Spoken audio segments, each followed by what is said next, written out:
sa other team. With With arrival. With Zask, it's almost the same. Parang sobrang bilis niya mag-melt ng turrets, which is also can bring up attention sa opposite team na okay, kailangan tayong i-defend to. Pati sa team fight, yung stun niya, ang laking bagay na nun. Kumbaga, well, even though kahit sobrang liit lang, pero yung haba ng stun niya is kapag naibato mo siya ng tama, ang daming heroes sa pwedeng stun, and that give a lot of opportunity for Happy Feet Emperors to secure or at least do a cleanup.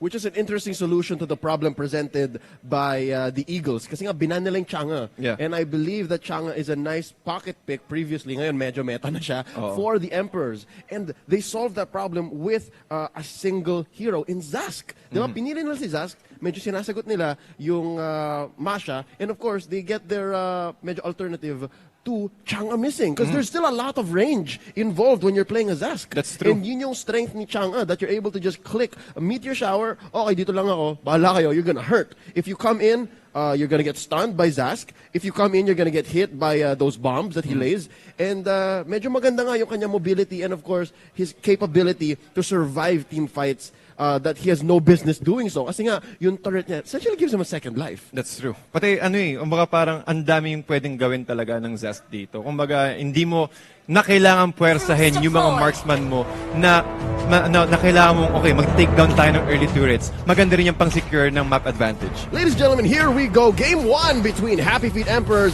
and LAUS Playbook Esports. Here we go. Lastly engaging early on against DOGIE and Vern. TDZ, pakilala natin ang ating mga players bago pa lumala ang bakbakan because it seems like these two teams are hot. Sobrang init nga naman talaga. Happy Feet Emperors playing the blue side. We have DOGIE para sa Kaja niya. Vern naman sa Lolita. Renegade on the X-board. Aaron playing the Zask and Daniel on the Granger. For the Eagles, it's Lasti on that Kufra, Rio on the Harith, Kilowatt on the Masha. Si Bimo naman ang ating Cho. Kilalang kilala tong Bimo Cho na ito. Man. And of course, Exhort on that carry. I love Exhort here. Medyo flex siya because he was labeled as a mage and we all know him as a really good mage. But now he's showing a little bit more na core. Kaya ka rin mag-core. So I'm gonna play the carry. Pati mas tingin ko mas mas okay na adjustment yan kapag ikaw yung mage player kasi mas alam mo yung kung paano ka umikot sa buong mapa, kung paano mag-apply ng pressure. So alam mo rin kung paano ka mag-play safe sa early game. So maganda rin talaga siyang pang-switching especially for those roles right here. Pero at the moment, ang laki ng ang ganda ng laning phase ng both teams natin. Nakikita natin si Carry, binabantayan niya lang si X-board, which is also maganda rin pang-counter sa X-board para mawala agad yung kanyang armor. Here we go. Lastly, with the bouncing ball to disengage. Rio papasok with that dash. Pero mukhang skirmish lang ito mga kaibigan. Lastly, way too low, but up top. Let's look at this right now. Renegade using Last Insanity as defense mechanism para makatakas kay Exhort at Ibimo. Check it out. Exhort right now, level 4.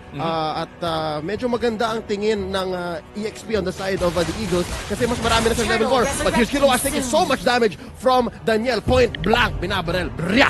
Pati sobrang bilisan din talaga. Well, Masha understands that, okay, sige, pwede tayong pumasok sa loob ng brush area since tatlo yung HP bar natin. However, Rio here with the 7-4 trying to take out Daniel. But sobrang bisa talaga ng mobility niya with the chrono dashes. But Extort on the backside, getting that sandwich play, securing the first blood on the hands of LPE. Surprise! Very good for Exhort here kasi nga, that's gonna go towards his early game, make him build his core items much, much faster. And of course, no one was expecting for him to be in the back like that. Man. Ako, pati hindi mo na expect na nandun ka agad yung carry. However, a little bit of skirmishes here. Bimo might go down with the flicker out. Talagang safe na safe ka agad siya. Hive clones. Perfect execution by Aaron, just removing this opportunity. Or parang itarap lang din siya sa loob ng Nightmare Spawn. So Nightmare Spawn perfectly placed as well.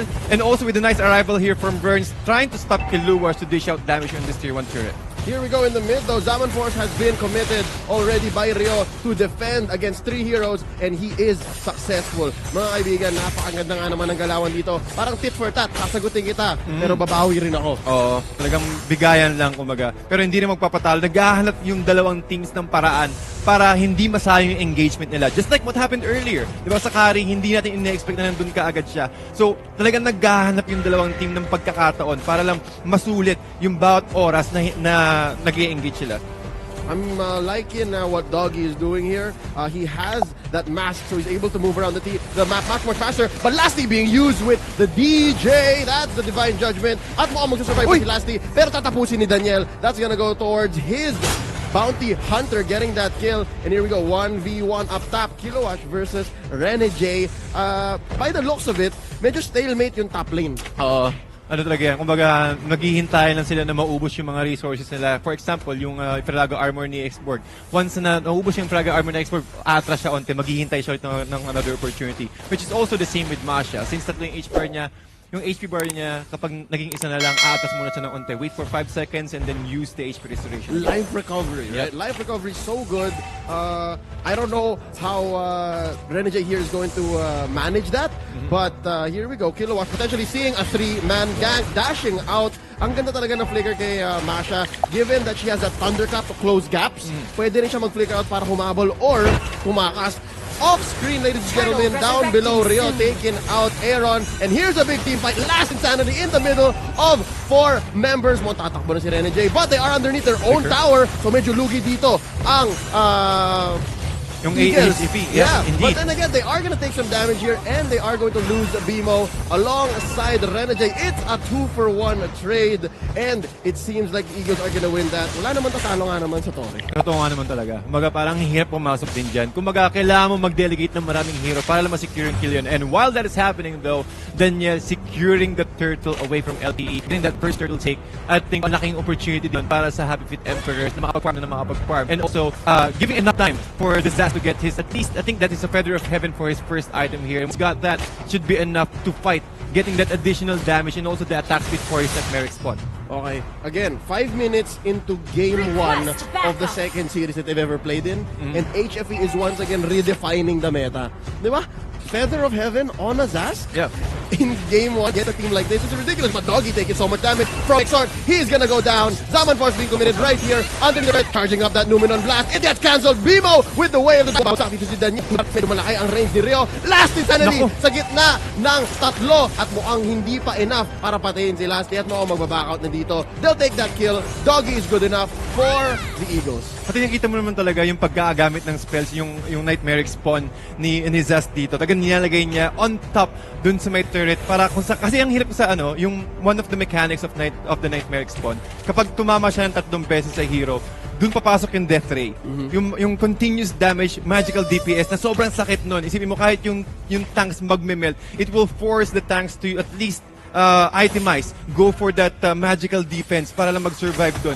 Plus, if you've used the Dominator's Descent, yung ultimate niya, yung malaking Nightmare spawn, sobrang dali mo makakuha ng stun. Ooh, Kilowashi taking so much damage. Point blank once again from Daniel. He gets the kill. Pero sa gitna naman mo ang bumabawi dito. Ang Eagles, it looks like Lasty is going to use that ball to defend. And here comes Rio. Zaman Force, sulit na sulit, ladies and gentlemen. Vern here trapped between 3 members alongside DOGIE. Is there enough damage to finish off the Daniel left people? Oh my God, BMO looking really low. At babagsak na siya. Daniel gets the kill. DOGIE binawian ni Rio. Rio going down. Daniel gets the kill. Sobrang farm na ng Granger natin dito. Wow. He gets a triple kill. Down goes the ball. Exort waiting. Kaya ba na Exort to?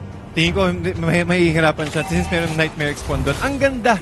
Gusto kong sabihin talaga dito, kudos para kay Aaron.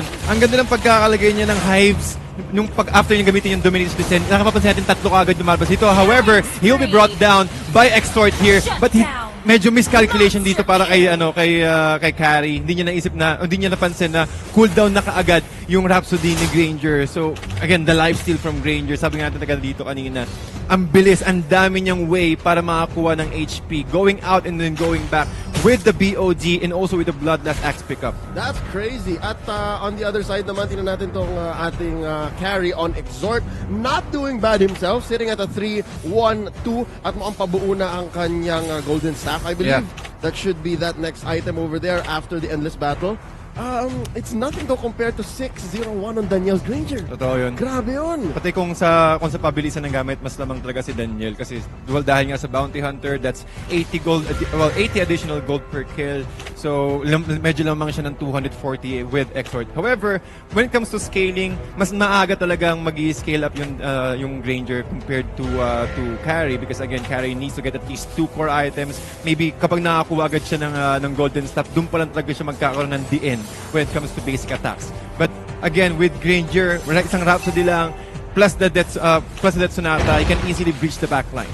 Oh, here we go. BMO getting caught out by 4 members. But then again, sobrang mobile nga naman ng Cho na ito. And here we go. He's trying to defend. And he gets 1 member into that way of the dragon. This is a 2v4 situation, ladies and gentlemen. And this is going to be lastly looking really low. Taken out by Aaron, ladies and gentlemen. BMO just barely alive. Rio taken out Aaron. Medyo bawi. 1-for-1 trade. Rio using his Zaman Force already.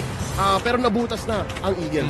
Ganun na nagkakadali na makabutas kapag meron kang Zask. However, while that's happening though, DOGIE able to flicker out or use the lightning bolts to get out of that very sticky situation. While going back rather, si Aaron talaga, when it comes to itemization, Feather of Heaven plus the Holy Crystal, sobrang sakit na kagad ng damage ng Nightmare Spawn niya. Nakita natin kanina, the way he positioned his Nightmare Spawn perfectly, at yun din, nagko-compensate din kasi talaga sa drafting ng Happy Feet Emperors eh. So sabi natin kanina, mas mabilis mag-online yung Granger. Again, with this Rhapsody, plus the Death Sonata, they also have enough control with the Kaja. If you want to play with the Kaja talaga, you need to go hyper-aggressively. And this is the draft that you really want if you want to go with that. Yep, dapat nang gugulang ka. And DOGIE has been doing good so far with that. And here we see DOGIE and Vern just watching out for this perimeter while they go for this early Lord take. I mean, Lord comes up at 8 minutes. So if you do it 2 minutes in with a close match like this, pwede na yun. Here comes Lasty hitting nothing but air alongside Kilowash up top. Panoorin natin siya. Nagde-defend na dito si Rene J at takbong magnanakaw lang dito ang ating Masha. Sobrang bilis na nakakabuli niya, tapos meron pa siyang flicker. I've seen this so often na more so now that we see Masha in our professional leagues. This is exactly the way you play Masha. Diba? You try to snatch and steal towers where you can, tapos takbo ka lang. And you can't be chased. More on objective. Pero surprise! Mayroong 4 na nandun, pero nabuhay pa rin si Vern. Again, with this bulwark, enough na yun para ma-survive yung damage ng LPE. But are they ready for this Lord marching into the middle lane? DOGIE, punong-puno pa rin yung HP niya. Pero naghahanap siya ng main target. Tapos si Daniel naman sa backline, sa gilid rather. Binabackstop niya lang si Lasty. Sisigurado niya na wala silang mahuhuli. But the damage. Yep, this is like the end for the Eagles. And that is a quick take of that core straight through mid by Happy Feet Emperors. Congratulations. Again, each member of the team just gave and contributed. And medyo masyado nag-invest yata yung